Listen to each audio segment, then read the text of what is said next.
আসসালামু আলাইকুম। আপনাদের সবাইকে স্বাগত জানাচ্ছি এখনকার আলোচনায়। আপনাদের সঙ্গে আছি আমি সিরাজুল ইসলাম। দর্শক, রাতের ভেতরে অনেক ঘটনা ঘটে গেছে। যেমন সৌদি আরবের পঞ্চম বৃহত্তম তেল স্থাপনায় হামলা চালিয়েছে ইয়েমেনের হুতি সমর্থিত সামরিক বাহিনী। এর পাশাপাশি সৌদি আরবের আসির প্রদেশের আভা শহরের কাছে অবস্থিত আরেকটি বিমান ঘাঁটি খামিস মুশাইদ, এই খামিস মুশাইদ বিমানবন্দরে হামলা চালিয়েছে ইয়েমেনিরা। এর আগে সৌদি আরব ইয়েমেনের হুদাইদা সমুদ্র বন্দরে হামলা চালিয়েছিল। এদিকে ইরানের পক্ষ থেকে নতুন করে ঘোষণা করা হয়েছে। গতকাল খাতামুল আম্বিয়া হেডকোয়ার্টার্সের কমান্ডার জেনারেল আবদুল্লাহি বলেছেন যে একজন ইরানি নাগরিক নিহত হলে তার বিপরীতে একজন মার্কিন সেনাকে হত্যা করা হবে। মানে ইরানের পক্ষ থেকে মারাত্মক রকমের প্রতিশোধের ঘোষণা দেওয়া হলো। ইরানের প্রেস টিভি আরেকটি খবর দিয়েছে যে কাতারের আল উদেইদ বিমান ঘাঁটির পাশাপাশি সংযুক্ত আরব আমিরাতের আল জাফরা বিমান ঘাঁটি খালি করা হয়েছে, অর্থাৎ মার্কিন সেনাদেরকে, মার্কিন বিমান বাহিনীকে এখান থেকে সরিয়ে নিয়েছে। এ দুইটা খালি। এ পাশে আরেকটি সূত্র থেকে খবর পাওয়া গেল কুয়েত এবং বাহরাইনের বিমান নাকি ইরানের বিরুদ্ধে হামলায় অংশ নিয়েছে এবং সেই বিমান কুয়েত আর বাহরাইনে না নেমে সেই বিমান অবতরণ করেছে সংযুক্ত আরব আমিরাতে। এই ঘটনার পর আসলে ইরান কি প্রতিক্রিয়া ব্যক্ত করে এবং কি হয় পরিস্থিতি, সেটা কিন্তু এখন অনেক বড় প্রশ্ন হয়ে দাঁড়ালো। সুপ্রিয় দর্শক, ইরান এবং আমেরিকার মধ্যে যখন এই রকমের একটা চরমতম অচল অবস্থা, হরমুজ প্রণালী কলাপস, বাবাল মান্দেব প্রণালী কলাপস, তখন পাকিস্তান ইরান এবং আমেরিকার প্রতি আহ্বান জানিয়েছে যে ইসলামাবাদ সমঝোতা স্মারক সই হয়েছিল সেইটাতে আবার ফিরে আসার জন্য। এবং এই কাজে পাকিস্তান বিশেষ একটি দেশকে সম্পৃক্ত করার চেষ্টা করছে। কোন সেই দেশ? এই সমস্ত নিয়ে আমি বিস্তারিত আলোচনা করব আজকের ভিডিওতে। আশা করি আপনারা সঙ্গেই থাকবেন। আর ভিডিওটি যদি ভালো লাগে তাহলে লাইক, কমেন্ট, শেয়ার করবেন এবং চ্যানেলটি সাবস্ক্রাইব করে সাথেই থাকবেন। দর্শক, চলুন বিস্তারিত আলোচনা করি। প্রথম আলোচনা আমরা ইয়েমেন সৌদি ক্রাইসিস দিয়েই শুরু করি। সৌদি আরব গতকাল ইয়েমেনের আল হুদাইদা সমুদ্র বন্দরে হামলা চালিয়েছিল। একদম দক্ষিণ পশ্চিমাঞ্চলীয় সমুদ্র বন্দর, লোহিত সাগরে অবস্থিত এটা। এই সমুদ্র বন্দরে হামলা চালিয়েছে সৌদি আরব। কেন?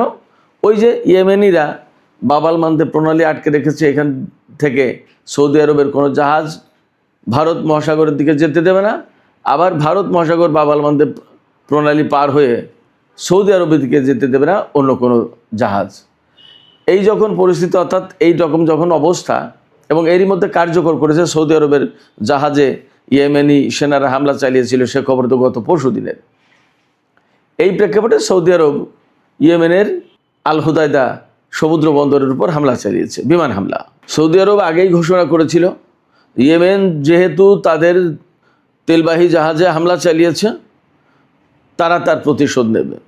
এবং সৌদি জোটের পক্ষ থেকে এই বিবৃতি দেওয়া হয়েছিল। আসলে সৌদি জোট এখন কার্যকর আছে কিনা জানি না, থাকলেও থাকতে পারে, না থাকলেও না থাকতে পারে। থাকলেই বাকি আর না থাকলে বাকি, পার্থক্য তো কিছু নেই, একই কাজ। তো সৌদি আরব সেই ঘোষণা মোতাবেক গত রাতে আল হুদাইদা সমুদ্র বন্দরে হামলা চালিয়েছে। এই হামলার পর ইয়েমেন পাল্টা প্রতিশোধের ঘোষণা দিয়েছিল এবং তারা আরামকো তেল কোম্পানির জাজান যে স্থাপনা আছে সৌদি আরবের ভিতরে পঞ্চম বৃহত্তম তেল স্থাপনা এটা, সেখানে হামলা চালিয়েছে ব্যালিস্টিক ক্ষেপণাস্ত্র দিয়ে। এবং সেই হামলায় জাজান তেল স্থাপনা মোটামুটিভাবে ভয়ঙ্করভাবে ক্ষতিগ্রস্ত হয়েছে। বলা হচ্ছে, কোনো মাধ্যমে বলা হচ্ছে একদম ডিস্ট্রয়েড হয়ে গেছে, ধ্বংস হয়ে গেছে। সেখানে আগুন জ্বলছে, এই আগুন সহজে নিভানো কঠিন হবে মনে হচ্ছে। সেখানে মার্কিন পেট্রিয়ট মোতায়েন ছিল, সেই পেট্রিয়ট দিয়ে এই ক্ষেপণাস্ত্র ঠেকানো যায়নি। আর একটা সূত্র থেকে খবর পাওয়া যাচ্ছে গ্রিসের সেনারা যারা সৌদি আরবে মোতায়েন আছে, সৌদি আরবের সাথে একটা চুক্তির আওতায় তারা ক্ষেপণাস্ত্র প্রতিরক্ষা ব্যবস্থা দিয়ে দুটো ক্ষেপণাস্ত্র, হুতিদের ছোড়া সম্ভবত 5টা ক্ষেপণাস্ত্র বা 3টা, দুটো ক্ষেপণাস্ত্র তারা ধ্বংস করতে পেরেছে। আর বাকি 1টা হোক আর 3টা হোক ওই স্থাপনায় হামলা চালিয়ে একটা ব্যালিস্টিক ক্ষেপণাস্ত্র বিস্ফোরিত হলে যথেষ্ট একটা তেল স্থাপনা ধ্বংস করে দেওয়া যেন। যেখানে একটা ম্যাচের কাঠি জ্বালালেই সমস্যা, সেখানে একটা ক্ষেপণাস্ত্র, ব্যালিস্টিক ক্ষেপণাস্ত্র পড়েছে, আর কি লাগে। এরপরে ইয়েমেনিরা কিন্তু এখানেই থেমে যায়নি। আসির প্রদেশ ইয়েমেনের কাছাকাছি তুলনামূলক। আসির প্রদেশের খামিস মুসাইদ বিমানবন্দর, সেই বিমানবন্দরে হামলা চালিয়েছে ইয়েমেনের সেনারা, সেখানেও ক্ষেপণাস্ত্র হামলা চালিয়েছে। সৌদি আরবের উপর ইয়েমেনিদের এই হামলার জন্য মার্কিন প্রেসিডেন্ট ডোনাল্ড ট্রাম্প রীতিমতো ইরানকে দায়ী করেছে এবং তিনি বলেছেন ইরানকে এর দায়ভাগ নিতে হবে। ইরানকে দায়ভাগ নিলেই বা কি আর না নিলে বা কি, ঘটনা তো এই যে যুদ্ধই করতে হবে। আমেরিকা ইরানের উপর হামলা চালাবে আর ইরান তা মোকাবেলা করবে, আর ইরান পাল্টা হামলা চালাবে। ঘটনা তো তাই ঘটছে, নতুন কিছু তো না। ইয়েমেনের সাথে সৌদি আরবের নতুন করে যে সংঘর্ষ শুরু হলো, যুদ্ধ শুরু হলো, এটা কিন্তু মধ্যপ্রাচ্যের পরিস্থিতিকে ভিন্ন রকম এক মাত্রায় নিয়ে গেল, নতুন একটা পরিবেশ দিল এই অর্থে যে এতদিন ইরান, আমেরিকা এবং ইসরায়েলের ভেতরে যে যুদ্ধ চলছিল তাতে কিন্তু আরব দেশগুলো মোটামুটি চুপ ছিল।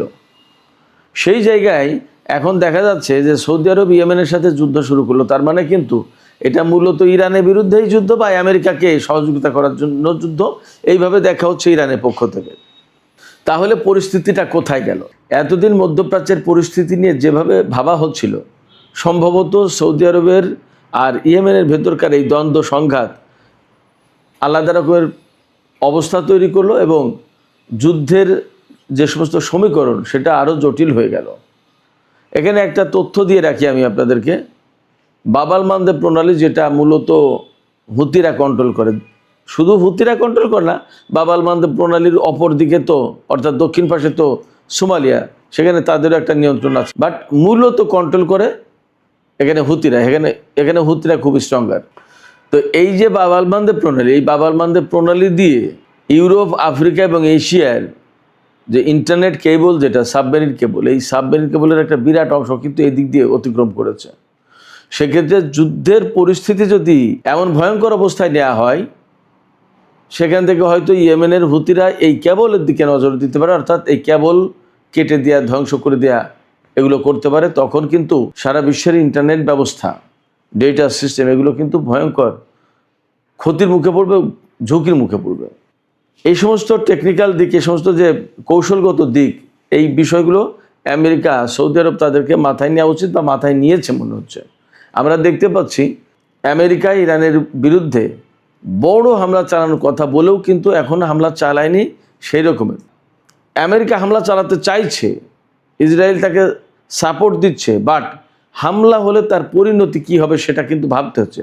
এবং এই ব্যাপারে সম্ভবত বিশ্বের গুরুত্বপূর্ণ দেশগুলো আমেরিকাকে বারবার সতর্ক করে দিচ্ছে যে এই ধরনের বড় হামলা হলে তার পরিণতি কিন্তু অন্যরকম হতে পারে। বাবাল মানদেব প্রণালী, হরমুজ প্রণালী বন্ধ, এটা খুলবে না ইরান এবং হুতিরা যতক্ষণ পর্যন্ত সমস্যার সমাধান না হচ্ছে। এটা গেল একটা দিক।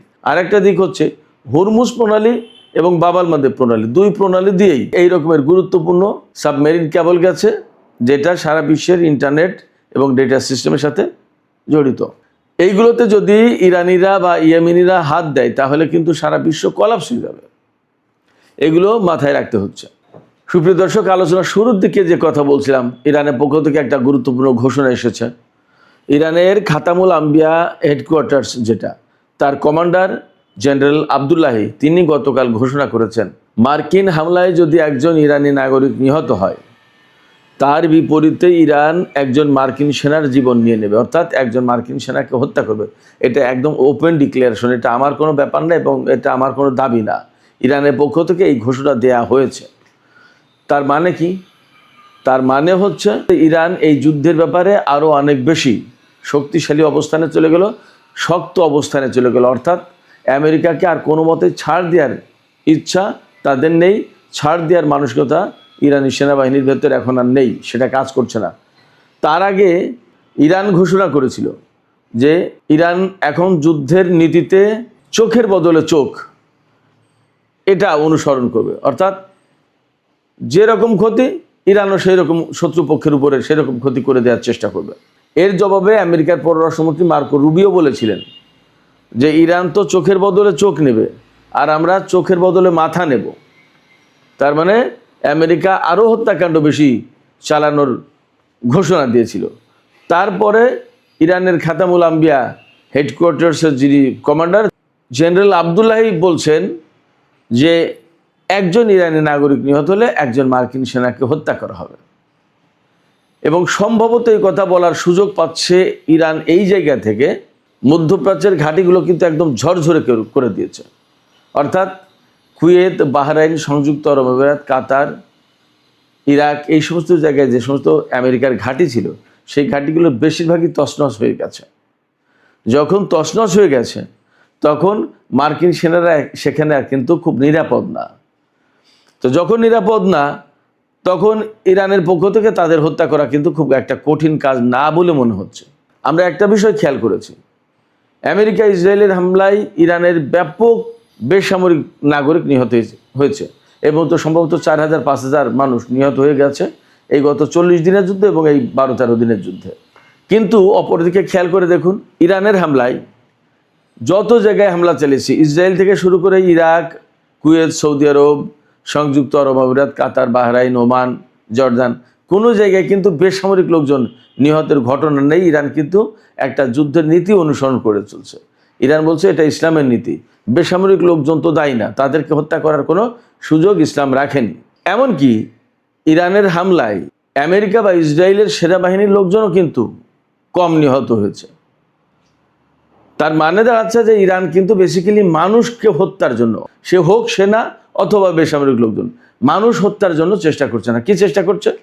যুদ্ধের কৌশল আমার কাছে যা এতদিন পর্যবেক্ষণে মনে হয়েছে, ইরান চেষ্টা করছে মধ্যপ্রাচ্যে আমেরিকার যত ঘাঁটি আছে সমস্ত ঘাঁটি ধ্বংস করে দেওয়ার জন্য এবং ঘাঁটিতে রাখা ক্ষেপণাস্ত্র প্রতিরক্ষা ব্যবস্থা, বিমান প্রতিরক্ষা ব্যবস্থা, আকাশ প্রতিরক্ষা ব্যবস্থা, radar system, early warning system, electronic warfare system, jamming system, তারপরে আপনার কমান্ড অ্যান্ড কন্ট্রোল সেন্টার, যত যা কিছু আছে, অর্থাৎ সিস্টেম, লজিস্টিক সাপোর্ট এবং তাদের যন্ত্রপাতি, সামরিক সরঞ্জাম, বিমান, আদার যত যা কিছু, এগুলো ধ্বংস করে দেওয়ার চেষ্টা করছে।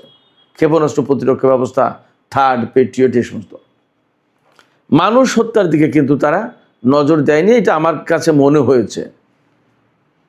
তো ইরান এই জায়গা থেকে এখন সরে আসার কথা বলছে, সম্ভবত ওই যে মার্কিন পররাষ্ট্রমন্ত্রী যে ঘোষণা দিয়েছেন যে আমরা চোখের বদলে মাথা নেব, চোখের বদলে চোখ না, চোখের বদলে মাথা নেব। তো যখন চোখের বদলে মাথা নেবে, এটা কিন্তু মারাত্মক ঘোষণা। তার মানে চোখ, ধরুন কোনো একটা মানুষের একটা চোখ হারালো, তখন কিন্তু তার আর একটা চোখ থাকে, দেখতে পারে, এমনকি সে জীবিত থাকতে পারে, বেঁচে থাকে। কিন্তু মাথা নিয়ে নিলে কোনো মানুষের আর বেঁচে থাকার কোনো উপায় নেই, সে কিন্তু ডেড, মরে যাবে। তো ইরান ঘোষণা দিয়েছে চোখের বদলে চোখ, অর্থাৎ যতটুকু ক্ষতি করবে আমরাও ততটুকু ক্ষতি করব। আর আমেরিকা বলছে কি যে তারা চোখের বদলে চোখ নেবে, আমরা চোখের বদলে মাথা নেব, তার মানে প্রাণহানির ঘটনা ঘটাবো। এই জায়গায় এখন ইরান বলছে যে ব্যাপারটা যদি এমন হয় যে একজন ইরানি নাগরিক নিহত হচ্ছে, তাহলে আমরা একজন আমেরিকান সেনাকে হত্যা করব। অর্থাৎ দুই পক্ষ কিন্তু একেবারে মুখোমুখি অবস্থানে দাঁড়িয়ে গেল মানুষ হতাহতের ব্যাপারে। এবং আমি আগেই বলেছি যে ইরান সম্ভবত এই ঘোষণা দেওয়ার সুযোগ পাচ্ছে মধ্যপ্রাচ্যে মার্কিন ঘাঁটিগুলো একদম নাজুক অবস্থায় পড়েছে এই কারণে। এই জায়গা থেকে নতুন একটা খবর হচ্ছে, আমি গত 2 দিন আগে বলেছিলাম যে কাতারের আল উদেইদ বিমান ঘাঁটি থেকে বিমান সেনাদেরকে সব সরিয়ে নিয়েছে। নতুন খবর হচ্ছে শুধু আল উদেইদ বিমান ঘাঁটি না, আল জাফরা বিমান ঘাঁটি, অর্থাৎ যে সংযুক্ত আরব আমিরাতের মার্কিন সবচেয়ে বড় ঘাঁটি, এই আল জাফরা বিমান ঘাঁটি, সেখান থেকেও বিমান এবং সামরিক বাহিনীর লোকজনকে সরিয়ে নেওয়া হয়েছে। দুটো কারণ হতে পারে। একটা কারণ হচ্ছে যে এই সমস্ত জায়গায় সেনা, বিমান, এই সমস্ত রাখলে আর ইরানের উপর যদি আমেরিকা যে বৃহৎ হামলা চালানোর পরিকল্পনা করছে, মধ্যপ্রাচ্যে 100 রিফুয়েলিং ট্যাঙ্কার বিমান রেখেছে ইরানের উপর ভয়াবহ হামলা চালাবে বলে, যদি সেই হামলা চালায় তাহলে ইরানও পাল্টা হামলা চালাবে এবং এই সমস্ত বিমান ঘাঁটি একেবারে তছনছ করে দেবে, ধ্বংস করে দেবে। আমার দৃষ্টিতে এখনও ইরান নিয়ন্ত্রিত যুদ্ধ করছে, অল্প অল্প অল্প করে, কিন্তু আমেরিকা যখন একদম চূড়ান্ত যুদ্ধ শুরু করবে, ওই রকম ভয়াবহ হামলা চালাবে, তখন ইরানও কিন্তু একইভাবে হামলা চালাবে। তাহলে এখানে প্রচুর সংখ্যক বিমান এবং সেনা নিহত, হতাহত হওয়ার সম্ভাবনা, আশঙ্কা আছে। সেই জায়গা থেকে এদেরকে সরিয়ে নিচ্ছে, এটা একটা কারণ হতে পারে। আর একটা কারণ হতে পারে যে ইরানের হামলার মুখে আসলে এই ঘাঁটিগুলো আর তো আস্ত থাকছে না। সেক্ষেত্রে সমস্ত বিমান, সেনা এগুলো সব মারাত্মক নিরাপত্তাহীনতার মধ্যে পড়েছে। অতএব ধীরে ধীরে ধীরে ধীরে এদেরকে সরিয়ে নেওয়াই ভালো। এখানে আমি একটা কনক্লুশন টানতে চাই এইভাবে, যে আমেরিকা যে কারণেই সরিয়ে নিক না কেন, মধ্যপ্রাচ্যের যে পরিস্থিতি তৈরি হয়েছে তাতে কখনো মধ্যপ্রাচ্যের দেশগুলোর কাছে আমেরিকা আর এই অবস্থা তৈরি করতে পারবে না যে আমেরিকার নিরাপত্তা ব্যবস্থার উপরে ভরসা করা যায়। এবং যদি মধ্যপ্রাচ্যের এই সমস্ত ঘাঁটি আমেরিকাকে ছেড়ে চলে যেতে হয়, তাহলে এই সমস্ত ঘাঁটিতে আমেরিকা আর সহজে ফিরে আসতে পারবে কিনা সেটা নিয়ে সন্দেহ আছে। এরই মধ্যে আমি কিন্তু বলেছি, বিভিন্ন সামাজিক মাধ্যমে এই ফুটেজ ছড়িয়ে পড়েছে। বাহরাইন, সংযুক্ত আরব আমিরাত, সৌদি আরব, বিভিন্ন জায়গায় সাধারণ লোকজন বিক্ষোভ করছে আমেরিকার ঘাঁটি থাকার ব্যাপারে। তো সামগ্রিক প্রেক্ষাপটে যুদ্ধের চূড়ান্ত একটা অবস্থায় মনে হয় পৌঁছে গেছে। প্রস্তুতি দুই পক্ষেরই আছে। এবং এর প্রেক্ষাপটে আমি আর একটা ভিডিও দেখলাম যেখানে বলা হচ্ছে মাটির নিচেই, ইরানে মাটি তো আসলে এরকম আমাদের মতো নরম মাটি না, সব পাথুরে মাটি, পাহাড় তো, পুরো দেশটাই পাহাড়ের উপরে। খুব কমই সাধারণ মাটি, চাষবাসের মাটি আছে, খুব কম। তো সেই মাটির নিচেই 600 মিটার গভীরে, 600 ফুট না, 600 মিটার গভীরে ইরানের গোপন বিমান ঘাঁটি আছে, যেখানে বিমান রাখা আছে ইরানের সমস্ত যুদ্ধ বিমান। সেই যুদ্ধ বিমানগুলো এখন প্রস্তুত অবস্থায় দেখা যাচ্ছে, সেখানে প্র্যাকটিস চলছে। যে কোনো সময় ইরান হামলায় ব্যবহার করবে এই সমস্ত বিমান। দুটো ভিডিও দেখলাম আমি। একটা ভিডিও হচ্ছে এই গোপন ঘাঁটিতে বিমানের প্র্যাকটিস, বিমান আসছে যাচ্ছে এরকম। আর একটা ভিডিও ফুটেজ দেখলাম যে ইরানের ফ্যান্টম বিমান দিয়ে পারস্য উপসাগর এলাকায় টহল দেওয়া হচ্ছে। তার মানে কি, পারস্য উপসাগরীয় এলাকায় যদি ইরানের বিমান টহল দেয়, তাহলে তো তার বিরুদ্ধে আমেরিকার ক্ষেপণাস্ত্র ছুড়ে ব্যবস্থা নেওয়ার কথা, কিন্তু তা হচ্ছে না। তাহলে কি আমেরিকার সামরিক বাহিনী এখানে আসলে অনেক বেশি দুর্বল অবস্থায় পৌঁছে দিচ্ছে কি? এবং আমি অনেকদিন আগের থেকে একটা কথা বলে আসছিলাম যে ইরানের বিমান বাহিনী কার্যকর ব্যবস্থা নেবে অ্যাক্টিভ হবে যুদ্ধের একটা শেষ পর্যায়ে গিয়ে, যখন আমেরিকার এই অঞ্চলে বিমান প্রতিরক্ষা ব্যবস্থা ভেঙে পড়বে, তখন হয়তো ইরান বিমান ব্যবহার করবে এবং বাকি কাজ সম্পন্ন করবে। অর্থাৎ ক্ষেপণাস্ত্র এবং ড্রোন মেরে এই অঞ্চলের মার্কিন ঘাঁটিগুলো যতটা ক্ষতিগ্রস্ত করে দিয়েছে, তারপরেও কিছু কিছু থেকে যাবে। সেই কিছু কিছু থেকে যাওয়াটা শেষ করে দেবে ইরান বিমান হামলা চালিয়ে। পরিস্থিতি কি সেই দিকে সেখানে গিয়ে পৌঁছালো কিনা জানি না, আসলে পরিস্থিতি কোথায় গেছে। তবে আলামতগুলো কিন্তু দুই পক্ষের চূড়ান্ত প্রস্তুতির কথাই বলছে। এপাশে আর একটা ছোট্ট খবর দিয়ে আমি শেষ করি। সামাজিক যোগাযোগ মাধ্যম এক্সের একটা পোস্টে দেখলাম, নির্ভরযোগ্য পোস্ট, বাট আমি একদম নিশ্চিত বলছি না, কিন্তু খবরটা এরকম যে 2-3 দিন আগে ইরানের বিরুদ্ধে হামলা চালিয়েছে মার্কিন বাহিনী। সেই হামলার সাথে বাহরাইন এবং কুয়েতের যুদ্ধ বিমান অংশ নিয়েছে।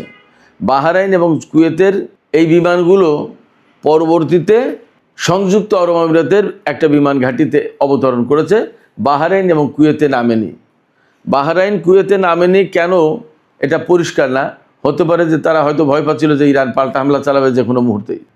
এখানে নতুন একটা ডাইমেনশন আমি বলি, কুয়েত এবং বাহরাইন যদি ইরানের বিরুদ্ধে হামলায় অংশ নেয়, তাহলে এমন সম্ভাবনা বা এমন আশঙ্কা থেকে যাচ্ছে যে ইরান এই দুটো রাষ্ট্রের বিরুদ্ধে এবার ব্যবস্থা নিতে পারে।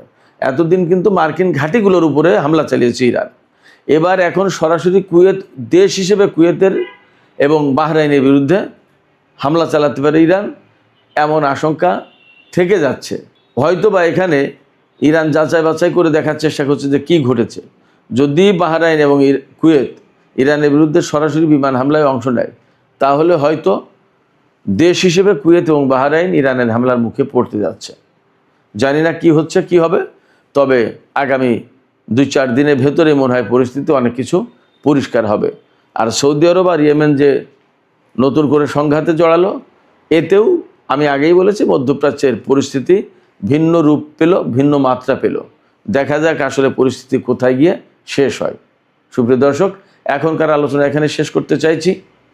আলোচনা শেষের আগে আমি আপনাদের কাছে জিজ্ঞেস করতে চাই, আপনাদের মতামত জানার চেষ্টা করছি যে এই যে সৌদি আরব এবং ইয়েমেন নতুন করে যুদ্ধ সংঘাতে জড়ালো, এটা কতটা মধ্যপ্রাচ্যের মুসলিম দেশগুলোর স্বার্থে হলো, নাকি এটা বেসিক্যালি আমেরিকা ইসরায়েলের স্বার্থ সংরক্ষণ করবে?